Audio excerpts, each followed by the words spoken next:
Grüß dich. Grüß Gott. Das ist die Anna, die ist jetzt bei uns in der Klasse. In welchem Bezirk wohnst du? Ich war irgendwie nicht richtig angezogen. Wir haben ja Anfang März die Skiwoche. Und das ist sicher auch eine tolle Möglichkeit für die Anna, sich in den Klassenverband zu integrieren.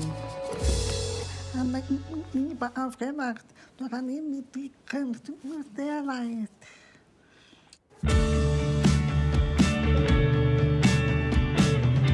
Ich war nicht auf der Skiwoche, weil wir es uns einfach nicht leisten können.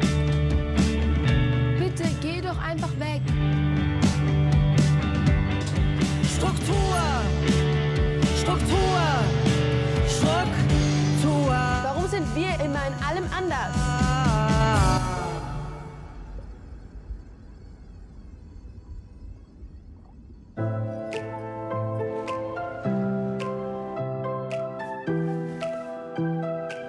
Was soll das für ein Kostüm sein?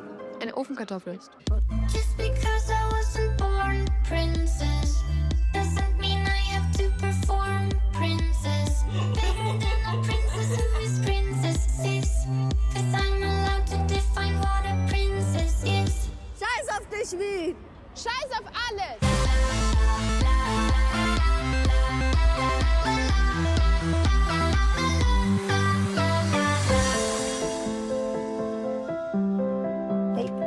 Is everything all right?